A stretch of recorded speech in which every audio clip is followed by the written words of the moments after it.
हे सगळं तूप तर चांगलं आहे. गेल्या वेळी बनवलेला लॉटच खराब झालाय म्हणजे.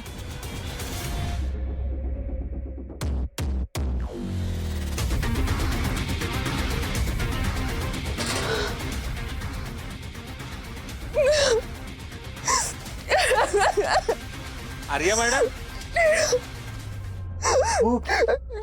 आर्या मॅडम. गोपाळजी.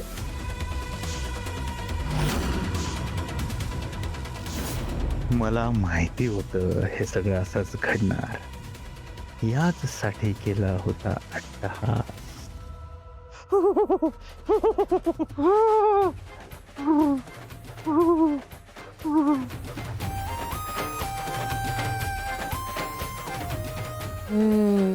काम करायचं नाही म्हणून नाटकं चालू आहेत सगळी. थांबा, तुमचं सगळं दुखणंच बाहेर काढते. आत्याबाई, काय झालं? तुमची तब्येत बरी नाहीये का? अगं कणकणी आलीये, थंडी भरलीये, लय ताप आहे. आओ, डोक्यावर ओली पट्टी तरी ठेवायची मग. हा बाई, एवढा ताप आहे ना का कोरडी होऊन गेली ती. लय ताप आलाय का? बघू केवढा ताप आहे. नको नको नको, चटक बसतील तुला. बघू दे मला. काय गरम तर लागना झालंय. ताप बाहेर जाणवं ना म्हणजे नक्कीच काळजी करण्यासारखं काहीतरी झालंय. ताप आतल्या आत अंगात भरलाय. वय ग, अंगातल्या अंगातच ताप भरलाय. अशी चटकी बसतोय ना आतमध्ये. तुम्ही एक काम करा, तुम्ही पडून राहा, आराम करा. मी तुम्हाला काहीतरी प्यायला बनवून आणते. कडुलिंबाचा काढाच बनवते. म्हणजे नको ग, त्रास होईल नाही का तुला? वाटेल बरं मला. तुम्हाला तर कणकणी आली होती ना?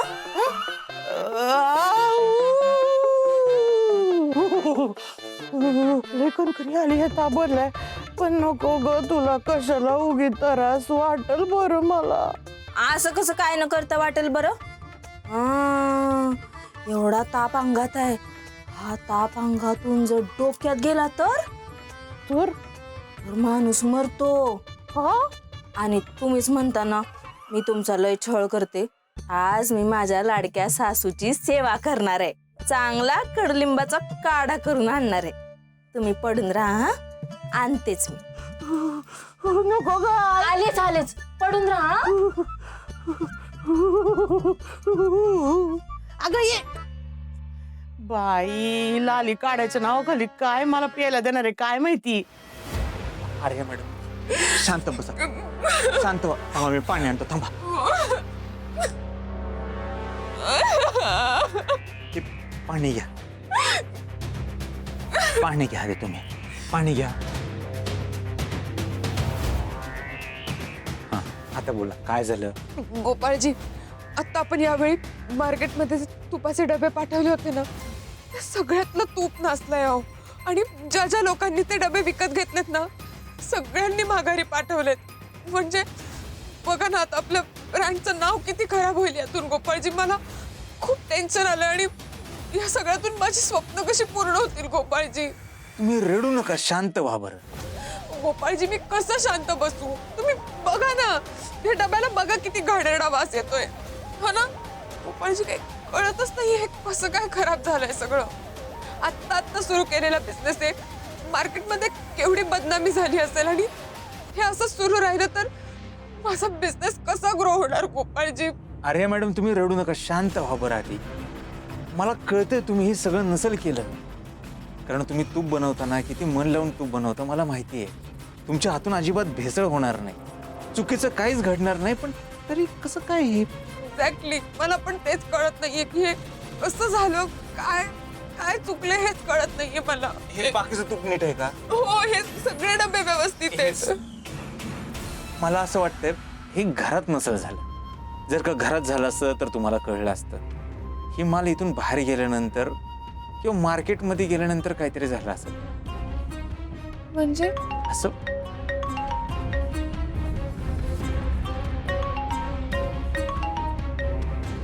हॅलो.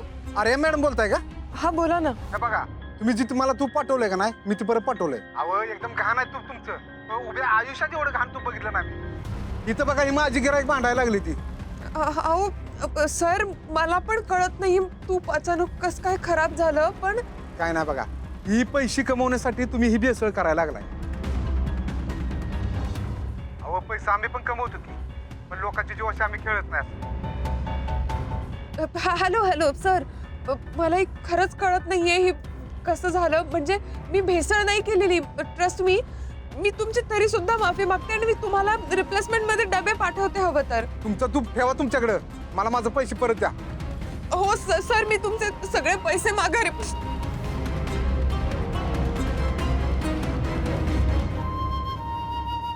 अरे मॅडम ऐका, तुम्ही शांत व्हा प्लीज, शांत व्हा. रडू नका बरं, रडू नका प्लीज, शांत व्हा. गोपाळजी, आता या सगळ्यातून माझ्या ब्रँडचं नाव उगीच खराब होणार आहे. मी कधी विचार पण केला नव्हता असं काही होईल आणि खरंच कळत नाहीये हे कसं झालं, कोणी केलंय की काय. अरे मॅडम, मला असं वाटतं की हे कुठल्या तरी ओळखीच्या माणसाने केलं असेल, ज्याला तूप बनवण्याबद्दल माहिती आहे किंवा तुमची डिलिव्हरी कुठं जाणार आहे ही माहिती आहे. म्हणजे अरे मॅडम, तुमचा माल घरात खराब झाला नसेल, इथून बाहेर गेल्यानंतर किंवा मार्केटमध्ये गेल्यानंतर काहीतरी होऊ शकतं. अरे मॅडम, तुमची कोणाबरोबर काय भांडण बिंडण, काय कोणाशी काय बोलला होता काय? भांडण असं नाही, पण एक आहे की बिझनेसच्या सगळ्या डिटेल्स साकेतला माहीत असतात. पण गोपाळजी, आय एम शुअर साकेत असं काही करणार नाही. कशावरून? नाही, तुम्ही म्हणतात तसं नसेल केलं त्यानं, पण साकेतनंच केलं असेल तर